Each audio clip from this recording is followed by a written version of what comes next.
Thatcher, Thatcher, milk snatcher. There was a job in your classroom before you'd ever heard the word responsibility, and you wanted it more than almost anything else at school. Not line leader, not register monitor, milk monitor.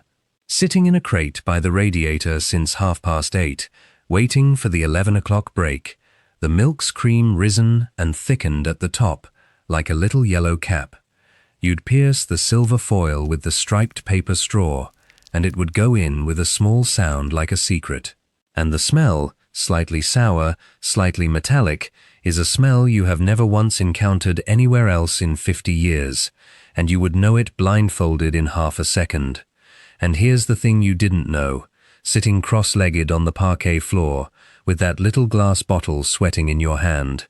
You were drinking the last few years of something that had been a promise to every child in Britain for over 3 decades, a promise made in wartime, kept through the hungry years after it, and quietly broken on the 1st of April 1971, for every child over the age of 7, in one single stroke of a minister's pen.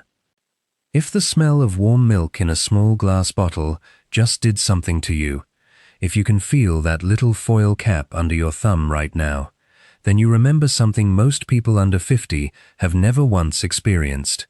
A government that gave you a drink every single day just for turning up to school. Let's go back to the crate by the radiator, and the girl or boy whose whole authority in the world was a wire basket and a bundle of straws, because the story of school milk and the morning it disappeared says more about Britain than a bottle of milk has any right to.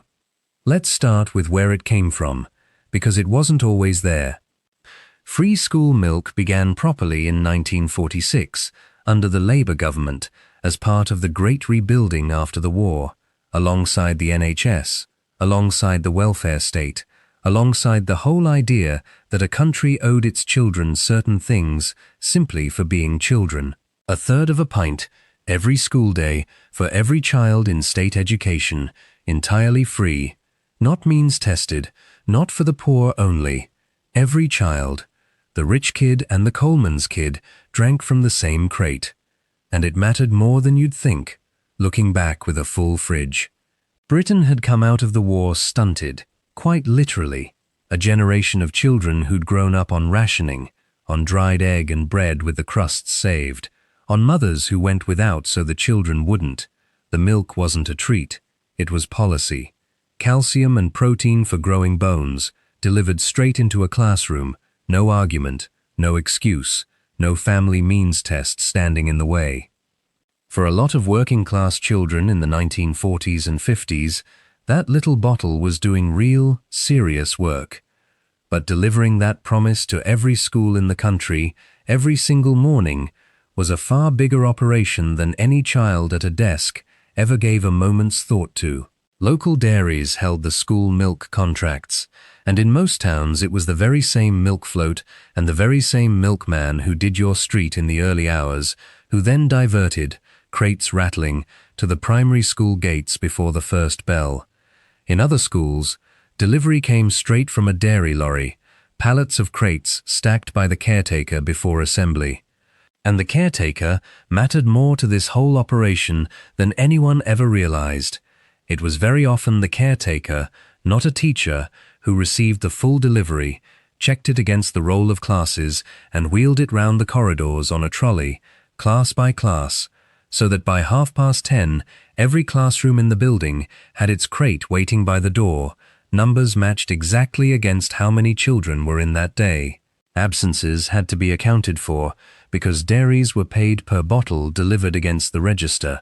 A school with sloppy counting either ran short or wasted crates nobody drank, which is exactly how, on the days somebody was away sick, there came to be a spare bottle for the milk monitor to bestow, like a small monarch handing out a favor.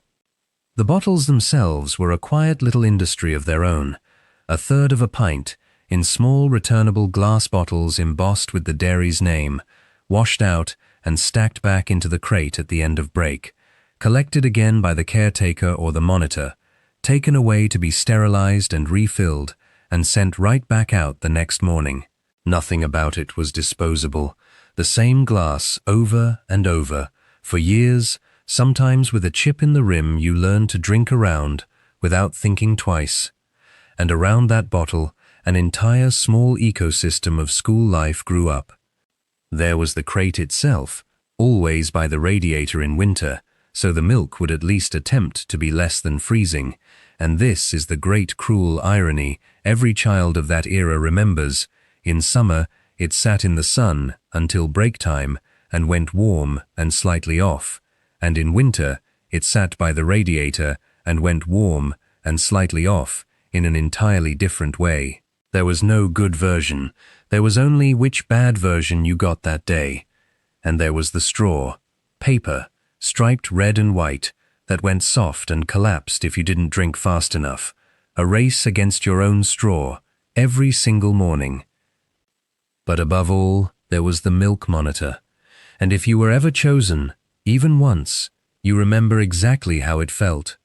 Because being milk monitor was the first job most children in Britain ever held. You collected the crate from outside the classroom door. You counted the bottles against the register. You handed them out, one to a desk, and if there was a spare, if somebody was away sick that day, the whole room knew it, and the whole room wanted it, and the milk monitor decided who got the extra bottle. That was power. Real, first taste, playground legislature power at the age of 7. Some teachers let you keep the job for a term. Some rotated it weekly, so everyone got their turn at the wire basket, and the small tyranny of deciding whose desk got 2 bottles instead of 1. And it wasn't only the milk, there was the ritual around it, the little half-pint bottles that had to be returned, washed or not, rinsed at the sink if your teacher was strict about it, stacked back into the crate for the milkman's next round. The foil tops, saved by some children for the guide dog's charity collection, silver and gold circles pressed flat and posted off in envelopes. An entire quiet economy of small good deeds built on the leftovers of school milk. Some schools had a bottle-top jar in the corner that filled up all term. Nobody remembers exactly how many foil tops it took to fund a single guide dog, and it's likely nobody in the classroom knew at the time either.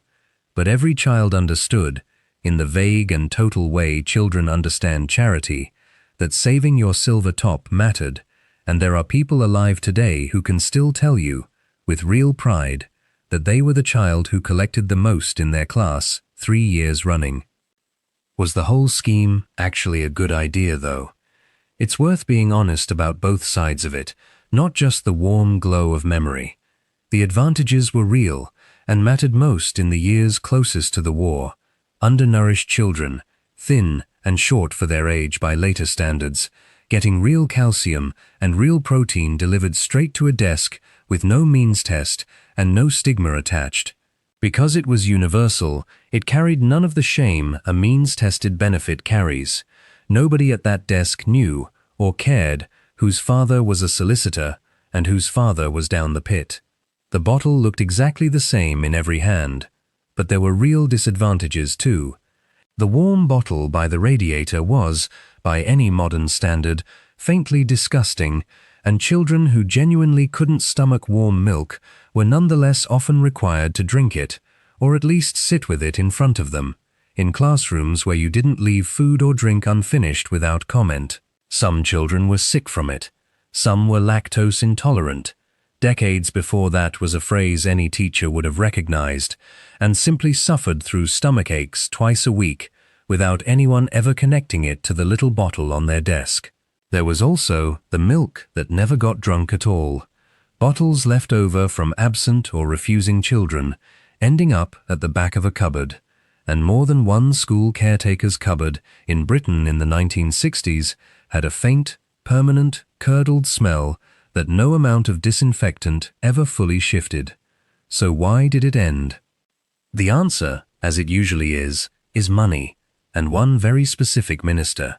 By the 1960s, the cost of universal free milk for every schoolchild in the country had become enormous, and successive governments had already started chipping away at the edges.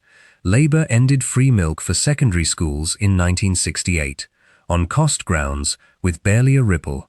But it was in 1971, under Edward Heath's Conservative government, that the axe fell properly, and the minister who swung it was the Secretary of State for Education, a woman named Margaret Thatcher. Free milk for children aged 7 and over in state primary schools was scrapped as a straightforward cost-cutting measure to save the Treasury a few £1 million a year. Under 7s kept theirs for a while longer. Everyone else's crate simply stopped arriving. And here's the part that outlived the policy itself by decades. The backlash was ferocious, a level of public fury that a fairly dry piece of departmental cost-cutting had no business provoking, and yet it did, because it wasn't really about the money to the people who were angry. It was about a government taking something away from children that had always simply been there. Newspapers, opposition politicians, and ordinary parents at the school gate turned on Thatcher with a viciousness that stuck to her for the rest of her career. The Sun newspaper is widely credited with the phrase that followed her for the next 2 decades. Thatcher, Thatcher, milk snatcher. She herself later said it was the toughest lesson of her political life and that she'd got maximum unpopularity for minimum financial saving, gathering the odium, she said, while someone else got the credit for the money. And the strange thing is, most people chanting that phrase at the time didn't even remember, or didn't care, that Labour had already ended it for secondary schools 3 years earlier.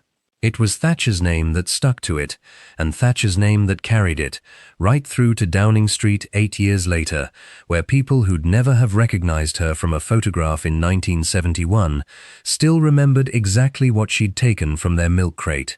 What's less remembered is what happened in the schools themselves in the years directly afterward, once the crate genuinely stopped.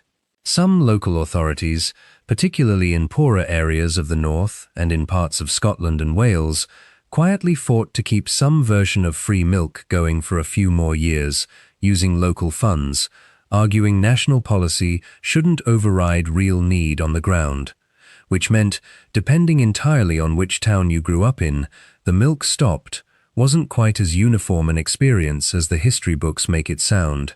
Some children in some parts of the country kept their crate for another year or 2 after their cousins 2 counties over had already lost theirs. And there's a generational split worth naming honestly too. If you were under 7 in 1971, you kept your milk. The cut only applied to children 7 and older, which means there's a strange, quiet dividing line running straight through families of that era. An older brother or sister who remembers the crate vanishing from their desk one September, and a younger sibling 2 years behind them who carried on drinking theirs at infant school for another year or 2, utterly unaware that upstairs, in the juniors, the whole system had already ended. For the children living through it, though, it was smaller and simpler than any of that. It was just, the crate stopped coming. One Monday morning in September 1971, there was no milk. Some teachers explained why. Most didn't, because most didn't fully understand the politics themselves. It was simply a memo from the office. Milk deliveries cease as of this term. Please advise parents. Some schools quietly kept a bottle back for children who plainly needed it, teachers reaching into their own purses rather than watch a hungry child go without, because that's what a lot of teachers were like, and still are. But officially, formally, for the vast majority of Britain's primary school children, it was over. For the schools themselves, the loss went beyond the milk. Break time changed shape. The 10 or 15 minutes that used to have a fixed ritual attached to it, collect, drink, return the bottle, wipe the moustache off with your sleeve, simply had a hole in it afterward, and teachers of that generation have talked about how strange it felt, that first autumn term, sending children out to play without that small, structured pause first. In schools that had gone as far as making the milk monitor an actual physical badge, it quietly stopped being handed out, or got repurposed for some other small classroom job that never carried quite the same weight. Being line leader was fine. It was never milk monitor. The milk monitor's job didn't disappear entirely. Some schools kept a version of it going for paid milk schemes that limped on in various forms for years afterward, watered down, opt-in, a shilling here and a shilling there for parents who could afford it and chose to. But it was never the same thing. The moment milk had a price on it, even a small one, it stopped being a right and became a purchase, and something about that changed the whole ecosystem around it. The crate by the radiator, free to every child regardless of what their dad did for a living, was gone. There's a quieter, sadder impact too, the one nobody put in a government report. For a small number of children in the poorest households of the early 1970s, that bottle really had been doing meaningful work, in a way the policy's architects underestimated or simply chose not to weigh heavily enough. Teachers of the period have spoken since about noticing, informally, unofficially, which children seemed to feel the gap most. Not dramatically, not in any way that showed up in statistics, just a certain flatness by 11 o'clock that hadn't been there the year before.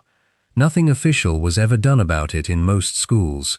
A few teachers, as already said, quietly paid for a bottle out of their own purse for a particular child, term after term, and never told anyone, including, in a lot of cases, the child themselves. And here's what nobody tells you now, looking back with cynical, well-fed adult eyes. It wasn't really about the milk. Nutritionally, by 1971, most British children weren't in the desperate state their parents had been in 1946.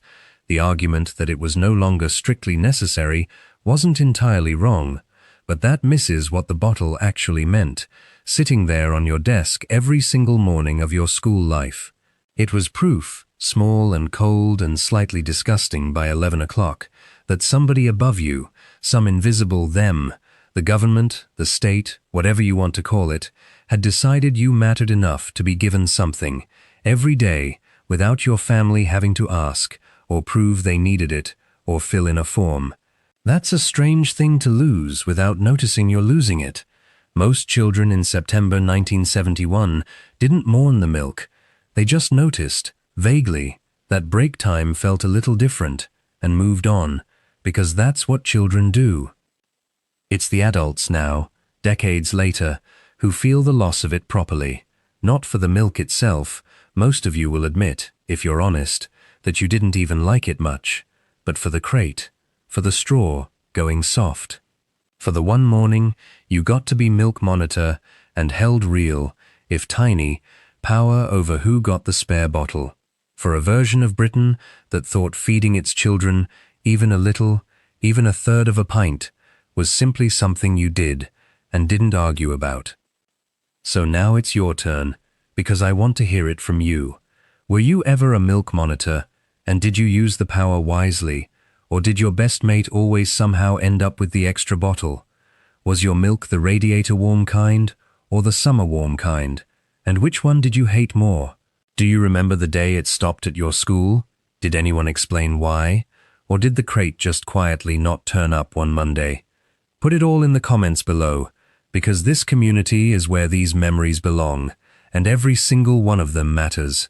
And if this took you right back to that smell of warm milk and striped paper straws, do something for me. Press the like button, share this with someone who was definitely a milk monitor once and is definitely still proud of it, and subscribe to Yesterday's Britain, because there's so much more of this Britain waiting to be remembered together. Thank you for watching.